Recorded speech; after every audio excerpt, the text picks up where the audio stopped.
Geger Geden, kisah Abu Nawas kecoh orang sekampung dan raja sekaligus. Bukan Abu Nawas jika tak bisa bikin geger Geden. Abu Nawas dianggap sebagai salah satu penyair terbesar sastra Arab klasik. Ia digambarkan sosok yang bijaksana sekaligus kocak. Alkisah, datanglah segerombolan prajurit dari istana atas perintah Raja Harun ar-Rasyid untuk menangkap Abu Nawas di kediamannya. Abu Nawas dikabarkan telah menghilang cukup lama entah kemana, tidak ada satupun yang tahu keberadaannya saat itu, termasuk istrinya sendiri. Kisah ini menjadi salah satu dari kumpulan cerita, Kisah 1001 Malam. Abu Nawas, tiba-tiba ia muncul dari persembunyiannya itu dan pulang kembali ke rumah untuk menemui istrinya. "Suamiku, para prajurit kerajaan tadi pagi mencarimu."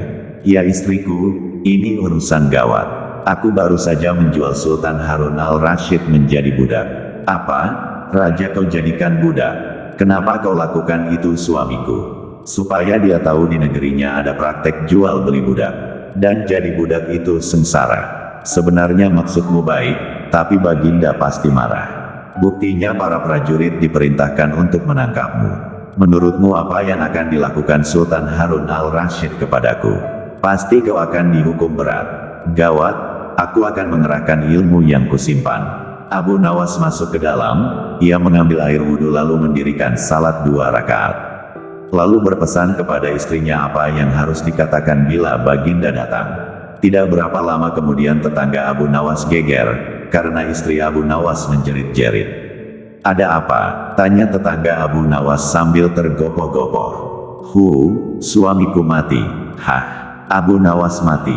"Iya, kini kabar kematian Abu Nawas tersebar ke seluruh pelosok negeri." Baginda terkejut. Kemarahan dan kegeraman beliau agak susut mengingat Abu Nawas adalah orang yang paling pintar menyenangkan dan menghibur Baginda Raja. Baginda Raja beserta beberapa pengawai beserta seorang tabib dokter istana, segera menuju rumah Abu Nawas. Tabib segera memeriksa Abu Nawas. Sesaat kemudian ia memberi laporan kepada Baginda bahwa Abu Nawas memang telah mati beberapa jam yang lalu. Abu Nawas meninggal dunia. Setelah melihat sendiri tubuh Abu Nawas terbujur kaku tak berdaya, Baginda Raja merasa terharu dan meneteskan air mata. Beliau bertanya kepada istri Abu Nawas, "Adakah pesan terakhir Abu Nawas untukku?" "Ada paduka yang mulia," kata istri Abu Nawas sambil menangis. "Katakanlah," kata Baginda Raja. "Suami hamba, Abu Nawas, memohon sudilah kiranya Baginda Raja mengampuni semua kesalahannya dunia akhirat di depan rakyat," kata istri Abu Nawas terbata-bata. "Baiklah kalau itu permintaan Abu Nawas," kata Baginda Raja menyanggupi. Detik-detik Raja memaafkan Abu Nawas. Jenazah Abu Nawas diusung di atas keranda. Kemudian Baginda Raja mengumpulkan rakyatnya di tanah lapang. Beliau berkata, "Wahai rakyatku, dengarkanlah bahwa hari ini aku, Sultan Harun al-Rasyid, telah memaafkan segala kesalahan Abu Nawas yang telah diperbuat terhadap diriku dari dunia hingga akhirat. Dan kalianlah sebagai saksinya." Tiba-tiba dari dalam keranda yang terbungkus kain hijau terdengar suara keras. "Syukur." Seketika pengusung jenazah ketakutan, apalagi melihat Abu Nawas bangkit berdiri seperti mayat hidup. Seketika rakyat yang berkumpul lari tunggang langgang, bertubrukan dan banyak yang jatuh terkilir. Abu Nawas sendiri segera berjalan ke hadapan Baginda. Pakaiannya yang putih-putih bikin Baginda keder juga.